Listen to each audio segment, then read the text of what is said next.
aduna masigi systems approach sigi magi ahambagi class la goina magi horakpa kamai tawno hana simba koina khara naina khare pa aduna ngasi makha sa thak koina koina si ahamba section da koina naina do si systems approaches concerns and objectives systems approach ki mawanda magi laiba concerning ka habadi koigi concerns ai si matang sida koina handa si magi khara week oiba mangonda khara kayani pa mapung phabata ba hagadana khara ngamba koigi area sing ai tare adona magi pandam sing ka masi kari kari no mana pame si kai no mangonda walip sina kai no ai sing ba di matang da ai naina si ka systems analysis is concerned with certain objectives. One of its major concerns is the maintenance of the system's integrity, which is, according to Wells, depends on the system's ability to maintain order. When I see systems approach the matang se when I plan when a system ama have se kai no idan when among the class when naina khaiba adana haiba system siki magi major concern ama maintenance of the system's integrity.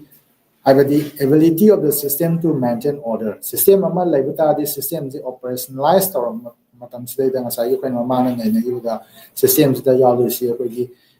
inputs nyam pisalani demand oina adoga magi conversion process ama manung da yawi madu nang sai gi input sin se ke do ba systems na output oina in the form of policies and decisions to be implemented, rules to be enforced. Input output convert to the high bar input output convert to environment to the high bacanosigi output feedback generate or kanda input you can lack of demands or other systems ability to maintain order has systems hector iralaina decline to ba erode to ba natragana kari hani collapse to kaithaba ko mangkhiba adugumba phibam ma oibi yade ma system amagi magi kai hani masagi sustain to zaba magi order si maintain to ga ko leiba adugumba mawong ma leidoneba masi magi major concern amani. The system evolves a regularized procedures by which resources in the society are distributed so that members in the system are sufficiently satisfied to protect the system from chaos and collapse. Aduga ngasai systems exist already haina koina lawrabani na systems gi manung sida magi sagona jar paida systems de user magi regularized procedures haina magi tabak thong sing haidare ka kaigumba khara tabak thong sing pangthokpagi magi sana kangron kai hani ko sugumba hoyi senior dana hoyi taseng na koina khangba ngamaba dugumba regularized procedures kra system sida magi sagon nana yaujaiba masina maroina tawse kaino kanda by which resources in the society are distributed so that members in the system are sufficiently satisfied to protect the system. When a society example when a lower kanda high society zigi magi system ama laigani high system zida high resources myam societies the labor societies na accumulatory revenue in the form of tax ka so myam sing asagi sidagi koi kayani sigi resources myam high batare ka simya kamaina society the labor miyoi sing sida members sing sida kamaina yanthopagi have distribution to gi process ka masing asagi sidaida sigi process ne yang crucial is aiba regularized procedures sigi matung inna magi ngasagi tawang thopa magi thabak thorom sing si pangthola ngasagi society sigi resources myam si members puri makta mekoi gi apen ba pohol laga haida apen ba sang da mekoi gi resources myam si mekoi da su phangan ba haida madu phangan disi kai gi no ha kanda to protect the system from chaos and collapse system da asagi kang khom sai ba thorok tana ba aduga system du kai ani koi gi maru pungna koi gi mangki ba ha tare koi gi lekha ta ki madu gi sugumba khudong sa da si thok tana ba asagi system da na magi regularized procedures in season akanda society da labor resources myam si members pudi makta mekoi gi pending ai ba mong da ha tare miyoi sing asagi apen mu laita di asagi asauba ngasai protest revolt ko rebellion myam se koi thokte na tra adana ngasai satisfactory oiba sufficient oiba sufficiently satisfied oiba mong koi resources in distribute tawani haibni. The second concern of the system is how the system is the salience of change in its environment. Atopa maroiba concern namana magi nangningai oiba adi system ama exist torkanda ma operationalize torkanda madugi system dida kari kudong sada batholop yai kari warpa yai rogi singnaningai oiba nangningai oiba wafam singjigi marakta atopa manang saigi how the system is the salience of change in its environment. Saigi mamangi class da koina nei nakhre saigi environment haibam legani ko adeng sa environment jiga system jiga boundary haibaduna mu yani koigi namkhai weraga mu environment dagi system je mu khaido thamdina adana saigi second concern da haiji saigi environment is the change la ko saigi system je operate of this exist of this environment magi setting amadane haiba setting tu ngasai environment adana sugumba phibam amada ngasai system ji operator pama madam ma function tor pama tam ma environment da hong apaga na madu gi challenge system na kamaina thengna da gi haiba si so magi singnaba ma koina da minor relation ko adana sigi matanda Wells na kari hari Wells argued that since changes in the environment are natural, it is natural for the environment to affect the system and that the system has to adapt itself to the realities of the environmental changes ko adana ngasai environment matam gi magi ahong balak pa ba sidi masi masagi mausagi weba ko magi masad ama ko oibenina kayani it is natural for the environment to affect the system and that the system has to adapt itself to the realities of the environmental changes. Zagi changes I was a home by the change is the only constant and hiner in a home by them totally and environments the home balak by the masidi mausagi them totally the wafam near the now Zagi smite of the environments the change lapak and the environment na Zagi system will affect the way aduga loina haiba environmental change the system dinazu kamaina maduda susanna adapt tawdagi kamaina susanna exist tawdagi lay hingadagi haibagi policy environmental changes nyamse masiga sunana agatare magi hingana ba system dinazu magi necessary adaptation ba madu susanna bagi magi monda hombam topa lebam topa moma tona to madu ma sembat mathauta habi keno. The systems approach identifies the conflict between systems' necessity of responding to the changes and the already engineered changes as provided by the environment and also the capacities to remove the conflict. Aduga systems approach na masakta liba identify toriba poramana kainaganda conflict between the system's necessity of responding to the changes. Kasai environment ni ahong ba myam the systems na respond to topa. Magi magi dagi pibam topa magi pau khumai tare magi ko adi kamaina kogi madugi hong pa myam da mana magi paudam se pigadagi habagi ko response pigadagi habagi magi mathau ta ba sigi amalare aduga the already engineered changes as provided by the environment asagi environment na ko sagi hanana dagi hona haidare kogi semaga engineer toraga ko kogi ahomba yama kogi piraga leiraba haidare maduga sagi anoba ahomba duda system dina mu kamaina mu respond tawani habagi sigi ani gi marakta leba conflicts si identify tawba mathau ta also the capacities to remove the conflict. The high conflicts already engineered or about scenes environment in the sense of money. The amana anoba senses in the environment. Uneasy Maraktan Kamina system did not respond or adapt over the Gihava Duga Luna Namasagi. Tolaiba conflicts, Masiki Kanosikamal, Lotoka the Gihavagi Magi, Tawungan by Vatareka, Simiamsi. The third objective that I see is the importance it gives to the goal realization as the central aspect of the system. As I guess systems are prosky the magi yamna maruiba kayino harga masagi mana maruina yamna ying sangi basi goal realization. Goal I think as I find pandam havataya kolonda kayuma pangi and a kalio pandam madu pamba realized of pam phangena khaliba pandam no madu phangnaba honaba masi ngasai gi kayani sida yamna maru oina focus taweba ko masina system jigi magi overall kayani central objective haibadare sigi process finally no system can exist over a substantial period without articulating, determining, and pursuing some specific identifiable goals. Aduga masai system ama kidoba matam sangna over a substantial period tam sangna masai system ama masagi kayani tasing na thagay sing na specific identifiable goals sini maini haidana ko masak tasing na tak pangamba dugumba magi pandam sing adare magi aningba pamba singsi magi madu phongdoga articulate tawdana masak taktana ko adam madu phangnana ba honaba gi posema yaodraga di system ama tamsana hinga leba jo tote man system ama exist so the magi certain goals like don't identifiable ko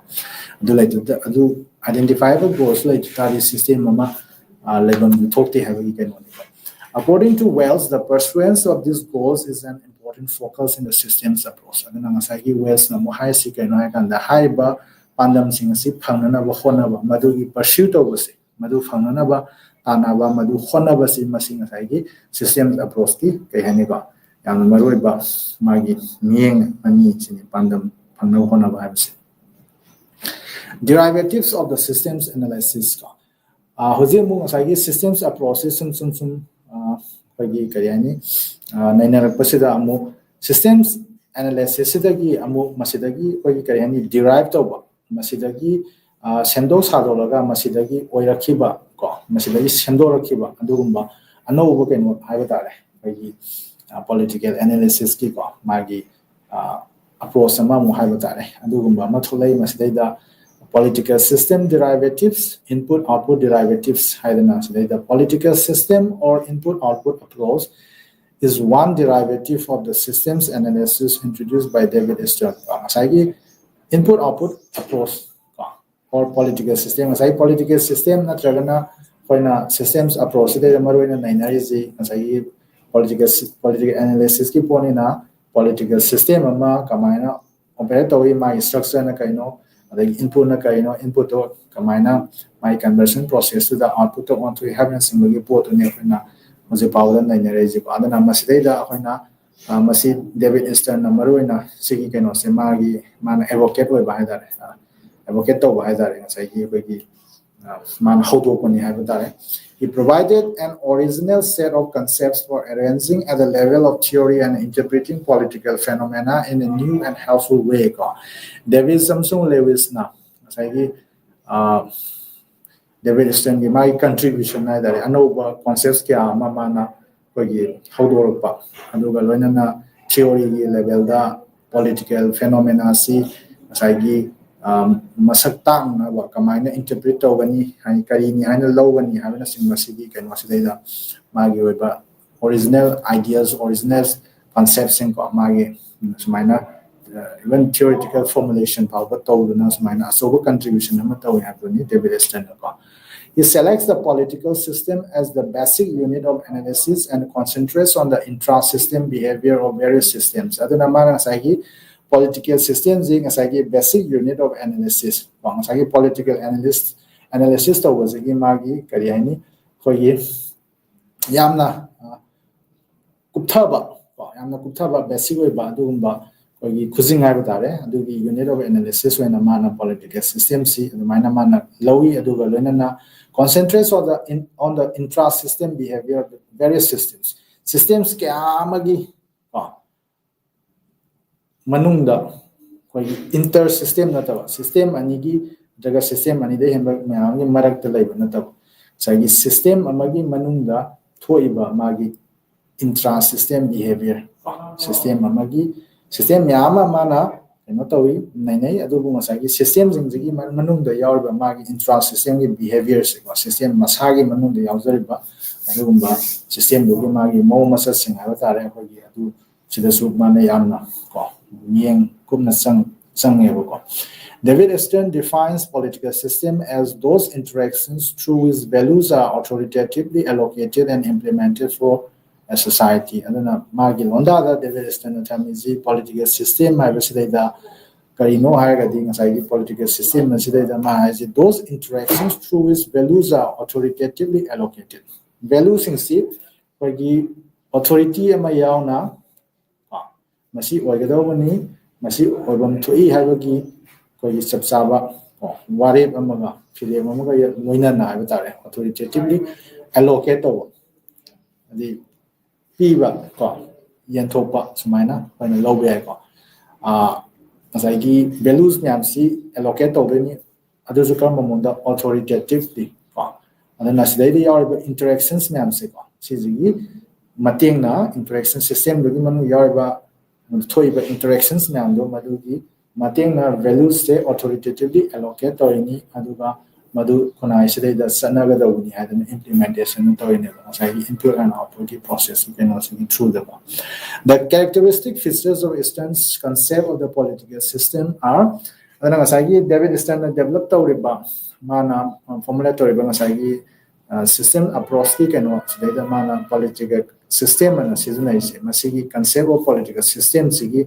magi characteristics features si kari kari no haidana masi akoini magi masan mong singsi masi akoina makhada akoina ina se ko political system implies a set of interaction through which values are authoritatively allocated. This means the decisions of those who are in power are binding. And then the highest imagi characteristic feature the number one is the political system amana as my definition duga manana thamisi ko political system ama highest ina taisika in higher dimension implied there is a set of interaction thoeba amaga magi marakta tona tinabugi ko amadagi tholokpa apago phataba kano mya amagi ko aduna sigi set of interaction ama laire through which values are authoritatively allocated ngasai values into authority ama yauna allocate tore masina haiji kaino this means the decisions of those who are in power are binding happen sai power paiba adi authority aduga power is the interchangeable seasonal sai authority paiba adi power da laiba miyosing do maduna kayani lawpa decision singse lai conversion process ki through the input singdo demands oina sanga kanda system dagi ngasai output oina rules to be enforced and kayani bagi decisions to be implemented haiba tare ko sigi londa asida ngasai maikoina authorities na lepaiba warif singse decisions myam sikedoba are binding madu bagi ilngadawani soidana magi ingadawani madu indagadi bagi punishable oiba ko sigi maunda bai lakane political system ji hamba magi characteristic feature la thamije ba ani subuda political system is a system of regularized persistent patterns of relationships among the people and institutions within it ani subudana political system ama haiba sidaida sai yaurise a system of regularized persistent patterns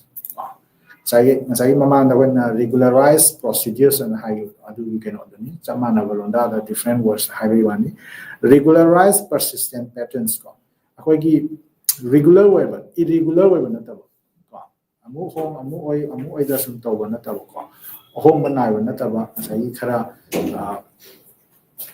sini maini adana magi ko magi thabak tawgi mawong kayani ko madugi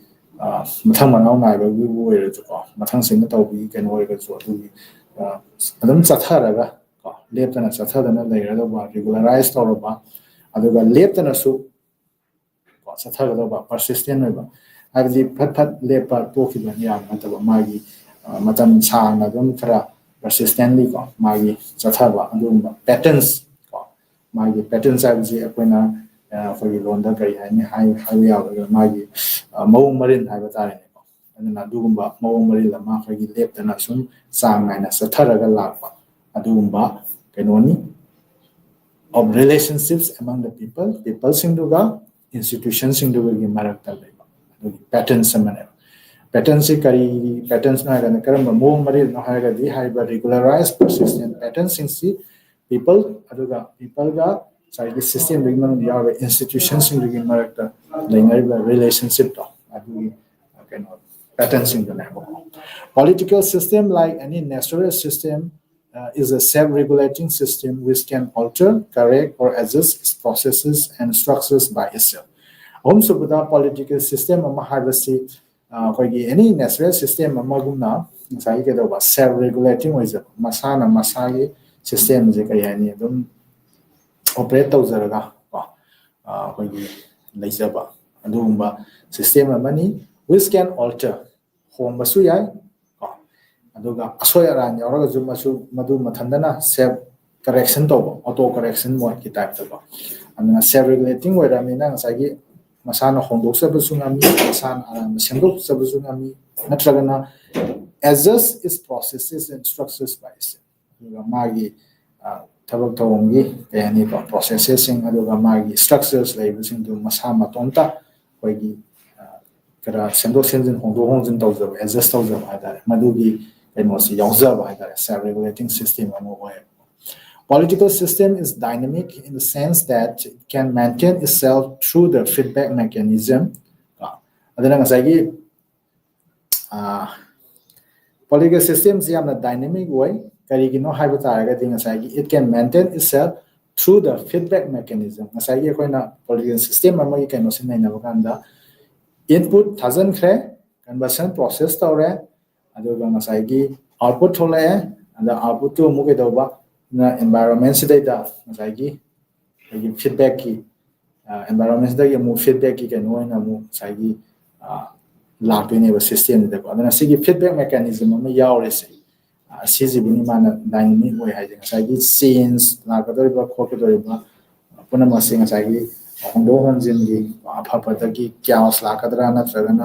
order maintain feedback mechanism the feedback mechanism helps the system to persist through everything else associated. It makes sense even radically. Feedback mechanism in a system exist on by that. Aduga Masideda Masi system si Hong Pay Amateur Pay feedback mechanism, the Namadugi Kayani Matota Mana help to either. Feedback mechanism, the Dugimati Maru, Masideda, the Sinaga feedback people Porama, the Masi Munna Narakanda feedback that live posse head Madudi, which minus Sima, a home by my adjustment, Amato Matota, system of Matota, system Namagi self regulating mechanism, see operators of the Downable. Adu Toribo Makai, as I give collapse already, as I give system data chaos layer in Adana feedback mechanism say is sort of a safety valve fiber tarico. Aduga Masaika communication channel can political system is different from other systems of environments, say physical, biological, social, economic, ecological systems in the inputs through demands and suppose put the political system at work while outputs through policies and decisions throw back what is not accepted as feedback. Adana ngasagi inputs sina ngasagi demand oina ngasagi systems deka political systems da political systems operate on ba maje mathau to on da mateng oidoni inputs sing thajang ga aduga ngasagi outputs sina ngasagi policies decisions oina moina Tadorotiniba. Had the Adismina, Sisi Pami, Lambi Sembu, Sing Pangalu, May Pangalo, Biasu, Pagis minor, inputs, Caras minor system, the demands when at Hazela my political systems, data, my authority, Pariba, Kambusina, Sai, my decisions and policies, Sematuna, and the same again, or sit or when the Tadorotiniba. Other than as I get over. And throw back what is not accepted as feedback. Yadabungeduna Mai Kayani, Kaho Pandare, Sagi, Ayabungeduna Yare, Sitawaji, Simatamus, Maita, the college, and Anana Sigi can oscillate conflict of the room, no room layer. There is room for conflict and Kayani, I don't know, the chaos and collapse of the Yava. And Young sums up the essentials of Eastern's political system, saying, Young Haiba, Mioesina Magi, political system. David Easton, formulate magi political system sigi matana kai hagenda. Above all, the political system is seen as a conversion process performing work, producing output, and altering its environment with a continuous exchange between a political system and its environment based on the steady operation of the dynamic processes. At the same time, the systems approach provides numerous concepts for dealing both with political dynamics in the form of systematic adaptation processes and even with purposive redirection in the form of goal-sensing feedback. Or young David Stanley, my systems approach mana sagaliba political system ye mo matose koi nainar matung sa mana tiba mota sagi mai political system has the conversion process amoina lowi aduga masina kari putore conversion process la masi output me putore ka aduga lana sagi output to pithar putana environment su ahom a continuous exchange between a political system and its environment. The political system do environment. And is the continuous exchange among feedback mechanism. At the same time, the system's approach provides numerous concepts. Concepts for dealing both with political dynamics in the form of systematic adaptation process. Mathau tarapakanda, political dynamics, I believe yamna and home at the constantly sensing with Badu porting labanina, environment citizens home lak dobanina, and necessary way, as I'm among high a home by the Sigi, part and partial of the existing system and the environment, or Ravanina Kaidoganda. Systematic adaptation processes. Why don't know home Basila Pukanda, Madudagi generator of conflict, conflict with Tolopazimadu Kamina, where result of any Madudagi collapsed of the nervous system, the Kamina self regulator when he having a single magi adaptation to Madugi processes Nansima to the user and Madugi conception through as I can also the estimate you can also mana periods in even with purposive redirection in the form of goal sensing feedback. So goal sensing as I system they might pandam sing like don't have an identifiable pandam sing like then high goals in power the scenes the one system exists target the systems exist so there's a goal like don't have any specific identifiable goals. Otherwise system like mathau tare I think as I mathau redirection purposive redirection in the form of goal sensing feedback. So I get harm set or goals. Have a power later as I get feedback that long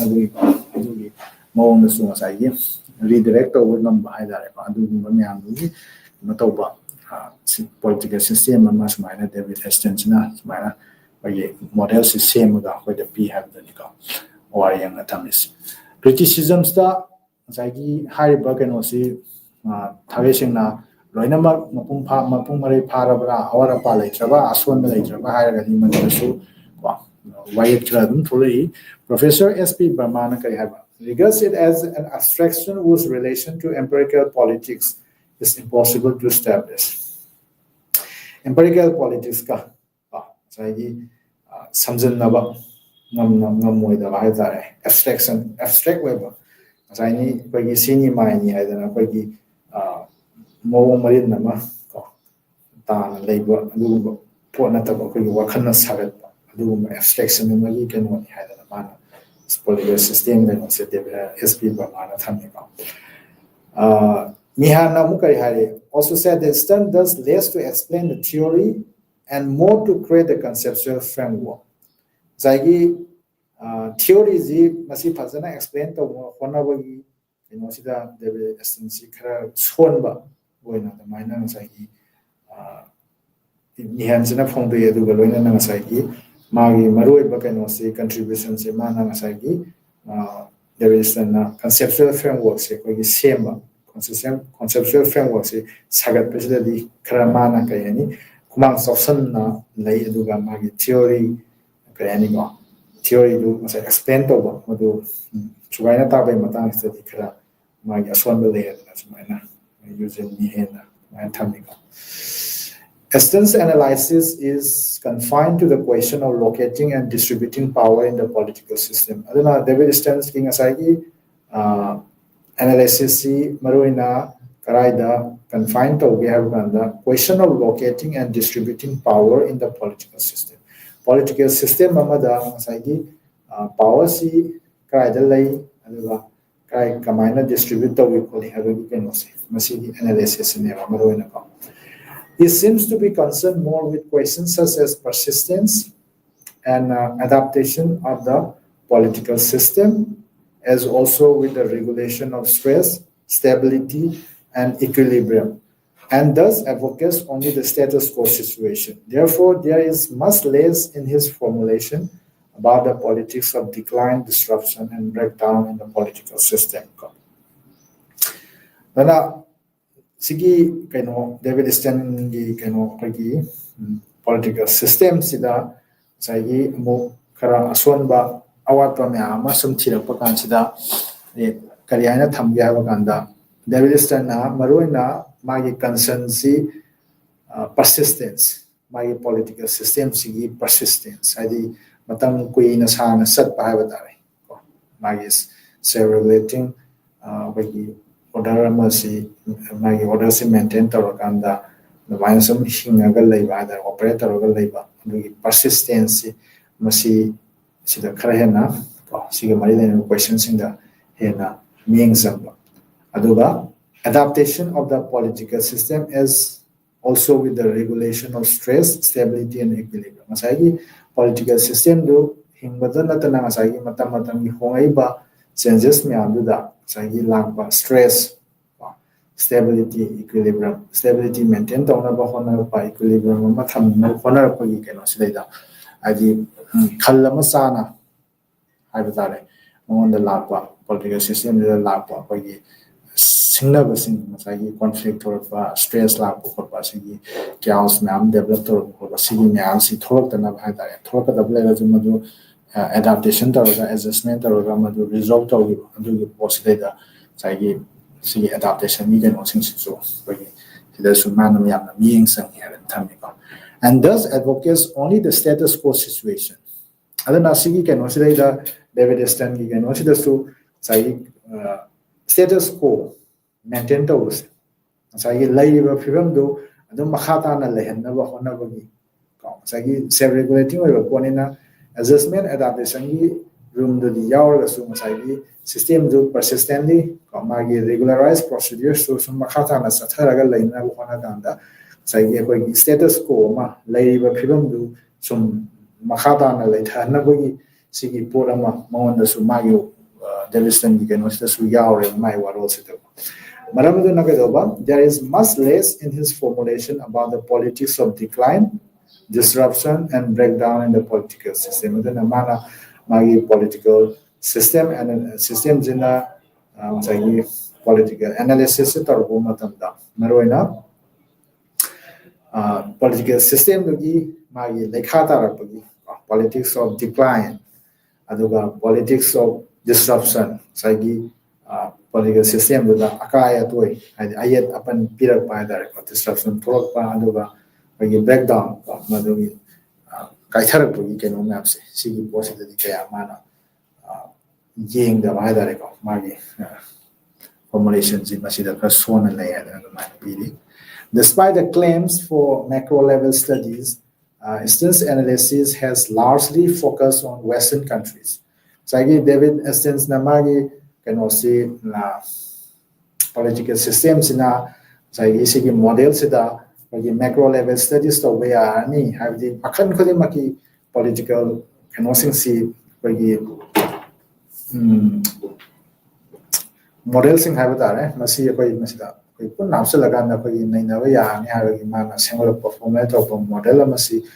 oiba taraga su masagi maruina mana focus is Western countries in the Western countries I am focused on. The political system of the input-output model also deals only with the present and has therefore no perspective of the future and has less study of the past. The political system of the input-output model, David Easton political system input-output model input-output model political systems mana mieng thami basisu maroina nainari basisu masagi presence ne ba hojil ki thoiba tholong liba thokodori ba myam si sai ke no sida mana mieng sangba sida kai do ba bagi future da tholokodori ba singse masida di kaya no tawdre mieng sandre aduga mama ga thokraba pass ki posing da su aduna mo hena masagi magi kai no se model sina kari ani maduda kaya However, the approach has provided an excellent technique for comparative analysis by introducing a set of concepts and categories that have made the comparative analysis more instructive. So I thought that my criticisms that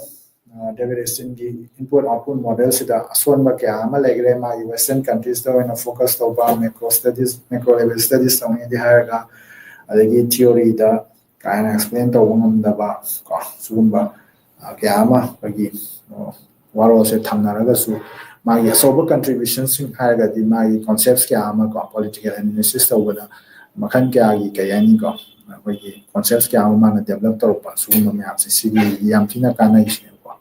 stance analysis is among the most inclusive systematic approach of political analysis and then magi se bagi yamna inclusive way ba systematic way ba approach mani haidana ngasai ID kumang social ba haidare hana leirami ba kainon sing sige yenga ba adu mali ofam si sumaina yari ko. It also laid the foundation for system analysis in political science, which provided a general functional theory of politics ko na ai ba kainon sina mana sagalai ba formulator ba model sina ba masina yumpham wa ganda ngasai gi general functional theory of politics masi makada na bagi mana sagleba model sida input model sida yumpham wa kan la koi si posimo eno kumang section ba ma mu lahi ha bagi kan do credit to mon piri ko structural functional derivative jik zagi input output model gi keno sida gi David Easton gi keno sida model sida gi jik anoba ko maduga mari di laina ba madudagi hodorapadi wai ba ko adugumba structural functionality sigi model among line masina mukana na hodo kuna ganda Gabriel Almond has never the structural functional analysis adopted by Gabriel Almond is another derivative of the systems approach derivation it is primarily concerned with the phenomenon of system maintenance and regulation sirazumu saigi maroina structural functionality can also su my primary concern is system maintenance and regulation. System do decline to the collapse to the maintain to the regulation to the portion primary concern. The basic theoretical proposition of this approach is that all systems exist to perform functions through their structures. My basic theoretical proposition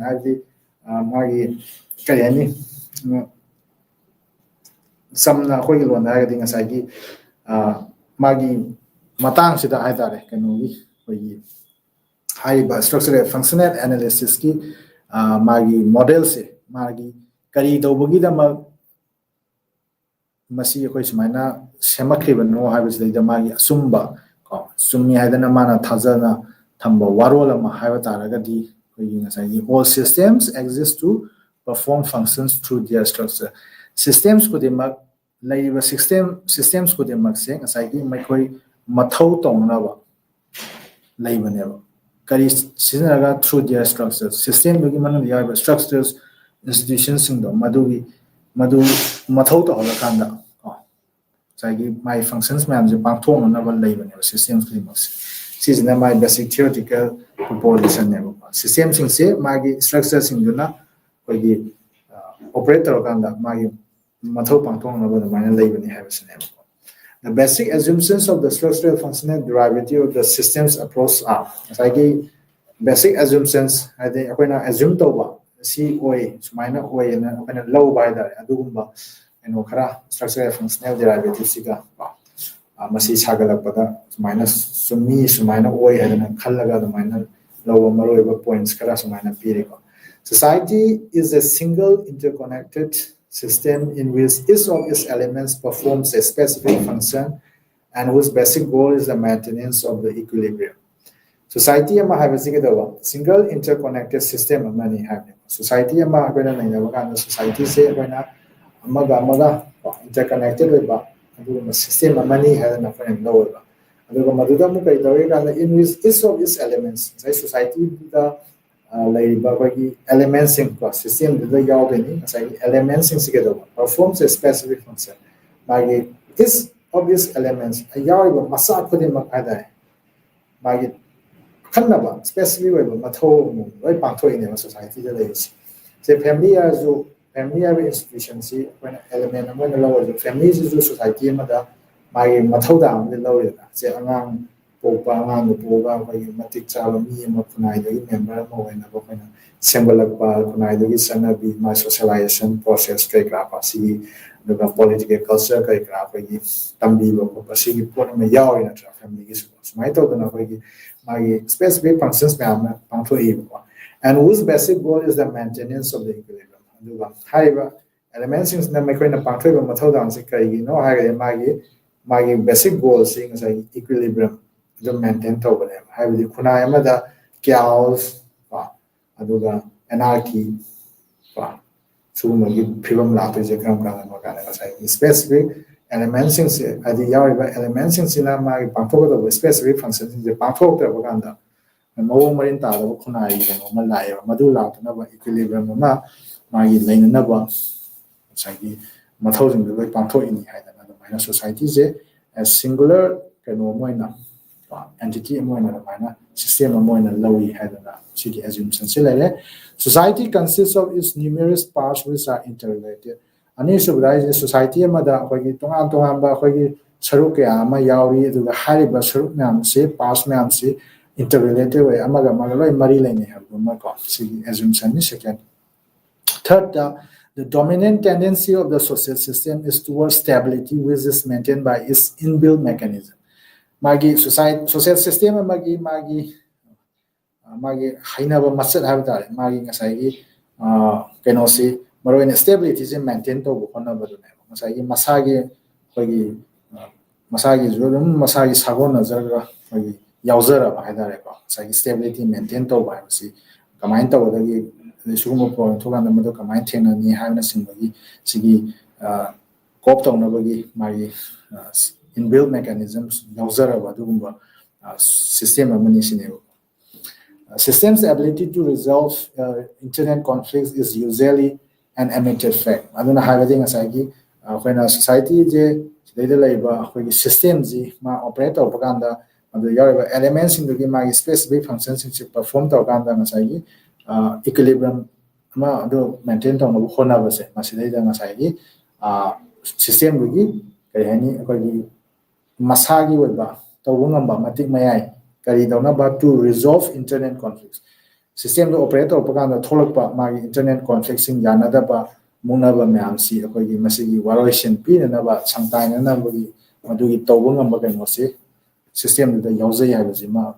by mayam the yana new assumption way. Changes in the system are natural, but they are neither sudden nor revolutionary, but are always gradual and adaptive as well as adjustive.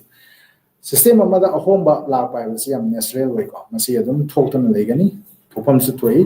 adubu haiba ahomba sing se kedoba neither sudden nor revolutionary abi khangau na fat launa tholokpa ko khangau na sat launa tholokpa aduga yamna kayani ko hana lemebu khurimaksi idagi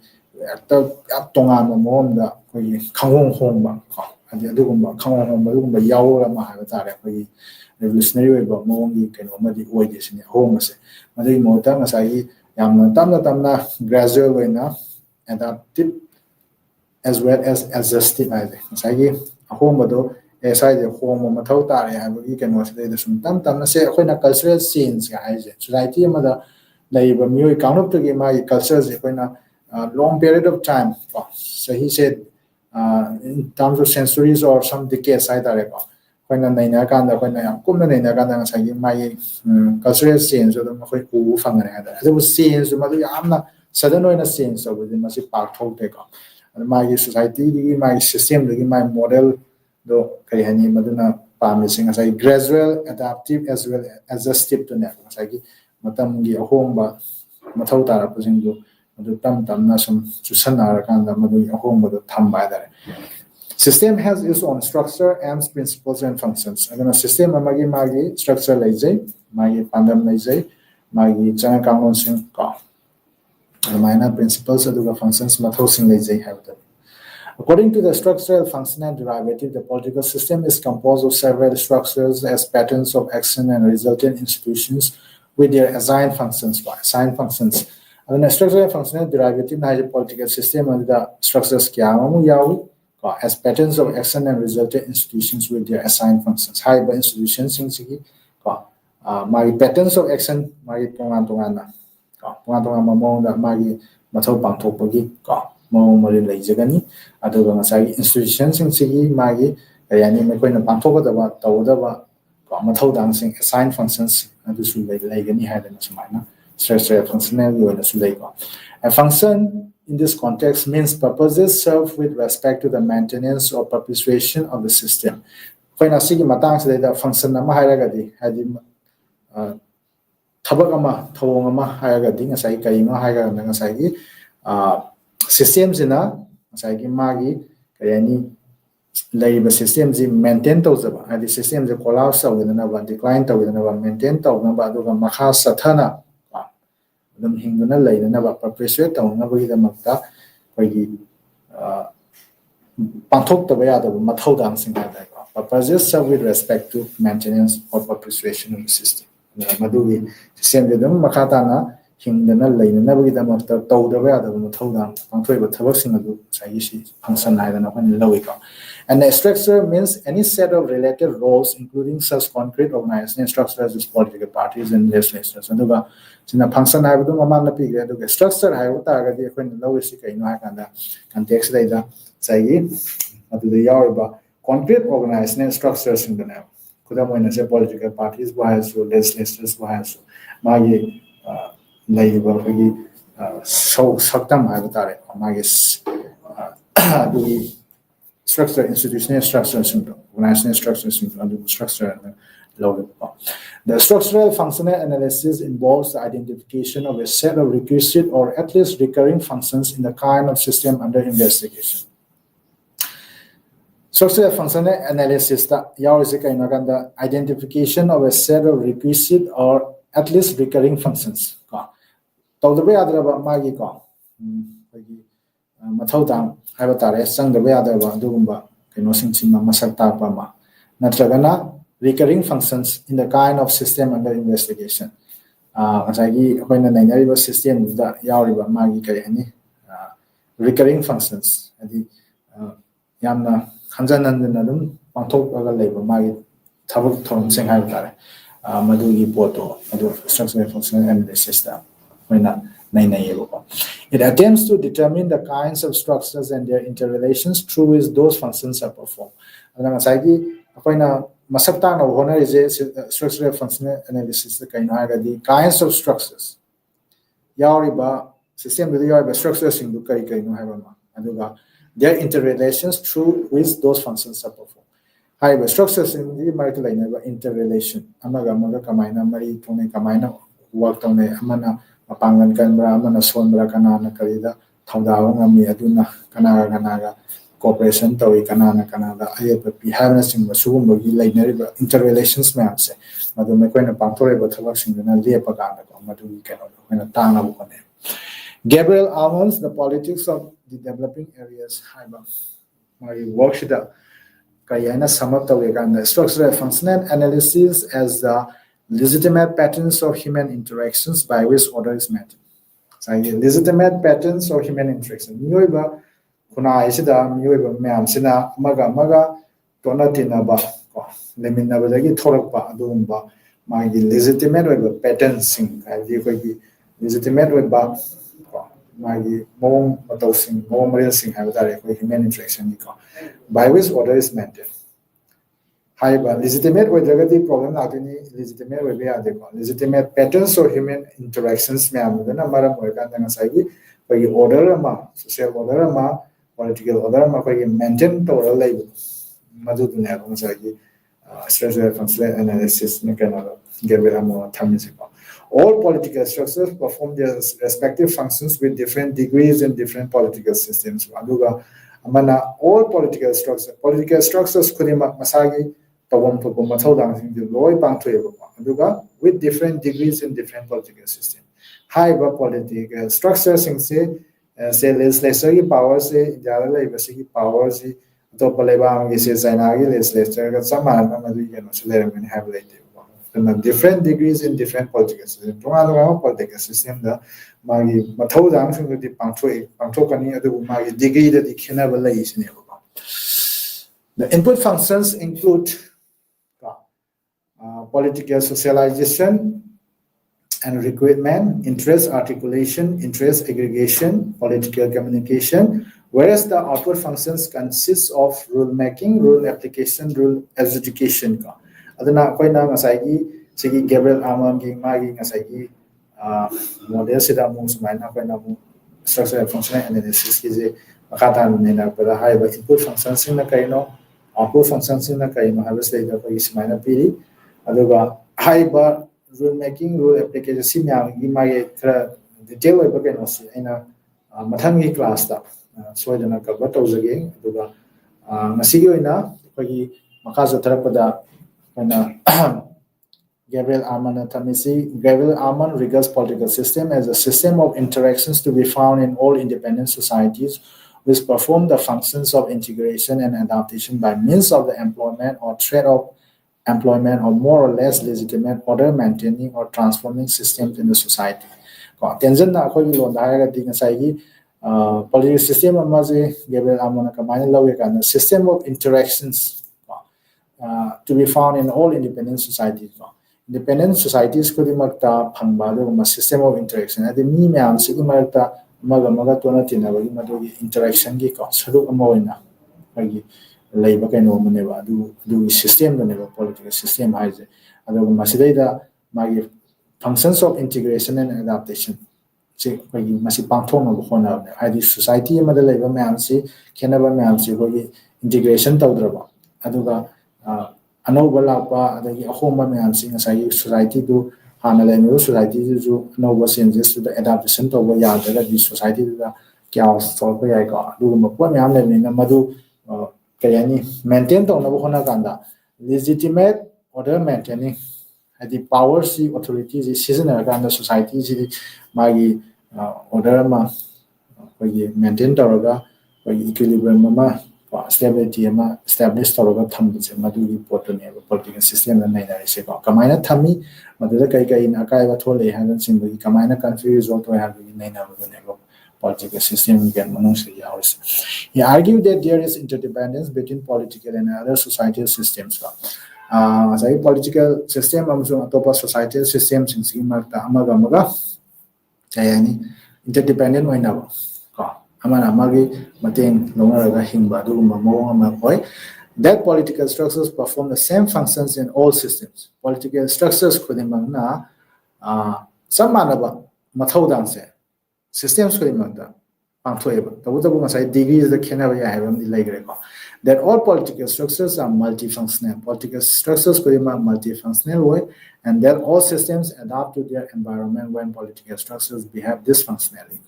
Aduga systems could be environment adapt when political structures behave dysfunctionally. Political system to political structures in the masagi tabom topa magi chapan topa magi masat ayatare madugi wang madugi maduda akaiba phola matam dysfunctional whatever matam da sagi environment da adapt sina system system kri mano khone ba masagi ka yani self regulating mechanism we can win. Difference between input output model and structural functional approach. While Eastern emphasized on interaction and interrelationship aspects of the parts of the political systems, Alman is more concerned with the political structures and the functions performed by them. Anisi kenabze kainoagadi David Eastern Maruina interaction and interrelationship aspects of the political system passing massaging tona tinabagi interaction aduga maikhoigi manungi maikoi myami mari sing agare maduda hena miyeng changeba aduga Gabriel Amon gi wenadi magi concerns in political structures aduga maikoina pathoiba thabak thoram singduda hena miyeng changeba. The structural functional approach focuses on the functions of the structures and ignores the interactions which are characteristics of the numerous structures as parts of the political system. Aduga structural functional approach in a maruina structures in the functions of the hand focus tawi aduga kari ignore the interactions which are characteristics of the numerous structures. System the structures amagi manung da ko sagi maikoi marto laina interaction to not in a remote the ignore tawi keno me yawa ko Gabriel Amon model. Amon's model suffers from being an analysis at a micro level, for it explains the Western political systems, or to be more specific, American political system. Amon's model is to micro level way. Kaya magi political Western political system. The same the USA political system in a micro way. Undue importance is given on the input aspect and much less on output aspect. Feedback mechanism see some pandaya pandagi mong hadi the minor importance speed Alman has a status quo position with emphasis on the maintenance of the system. There is sensu status quo we have a poramalay aduga when Gabriel Amansu maintenance of the system with the emphasis status quo we have similar. Or Alman's insistence on separating structures and functions. Sartori said, Alman cannot visualize the interplay between structure and function. Gabriel Alman structures Samsung function. My structure and functional functions ki ani structure and functional